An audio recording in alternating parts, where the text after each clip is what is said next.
Hello, this is MJ Clemenco, psychotherapist, hypnotherapist, and life coach. I've talked about internet dating before, but I think it's worth another talk because I hear so often um, people complain about the same things. And they're valid complaints. Uh, the person was a liar. I mean, there's always a complaint that the other person doesn't look like their photograph. And that's not just women. Women complain to me just as much that men don't look like their photographs either. But I think even more importantly than whether or not one looks like one's photograph is whether or not you can trust the person that you meet. Too often, people meet and they project their own set of values onto the person they're meeting. So if you're a nice person and you don't lie, it's probably true that you're going to assume that the other person is nice and that they don't lie. I'm hearing an awful lot lately about how that's just not true. There are a lot of nice people online, and I think it's very difficult to meet anyone unless you do online dating. I recommend meetup.com as a place to go find activities where there are single people.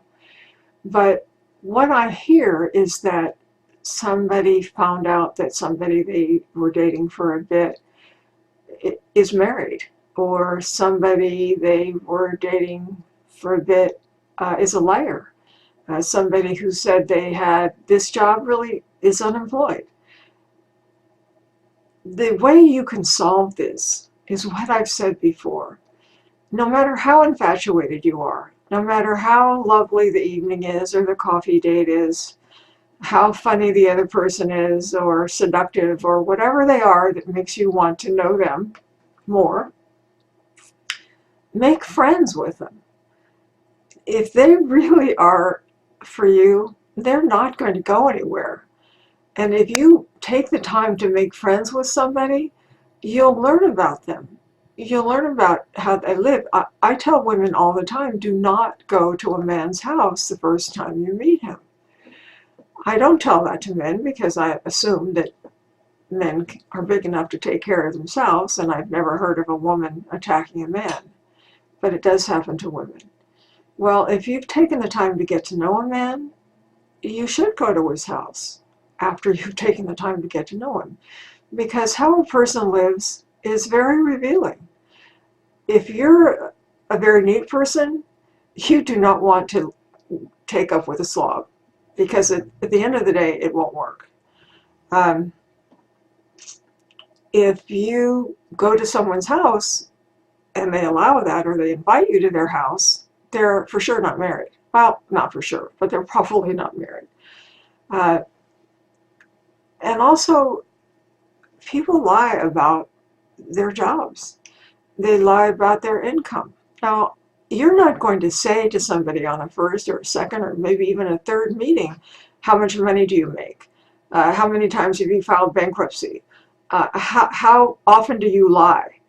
Why did your ex divorce you, or why did you divorce your ex? Those are not things that people ask each other usually. I suppose we could, or I could develop an interrogation sheet and put it up on those websites so it could just be very clear, okay, I'm interrogating you and I'm not going to pretend like I'm making conversation because I'm really interrogating you. I need to know these answers. I don't think you'd get very many people who are liars to tell you the truth, even if you gave them an interrogation sheet. So it's a simple message.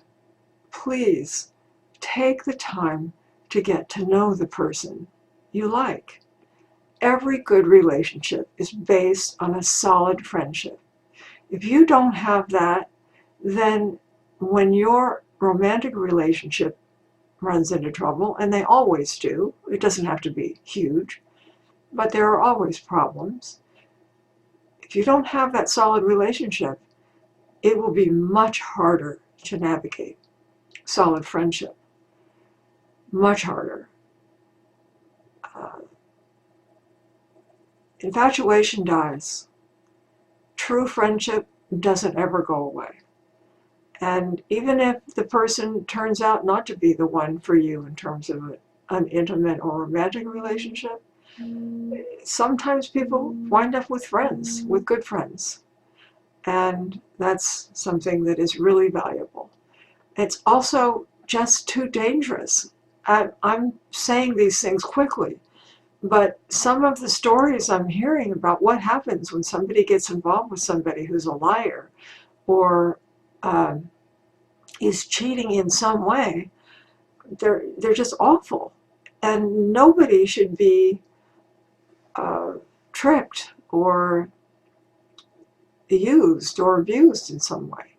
The only way you really can avoid that, I mean, unless you knew the other person from a long time ago or currently, or you have a friend or friends who know the other person and can vouch for that person, you're taking a huge chance, because there are plenty of people on internet dating sites who are there just to prey on people like you, who are good, solid, nice people, honest too. Good night.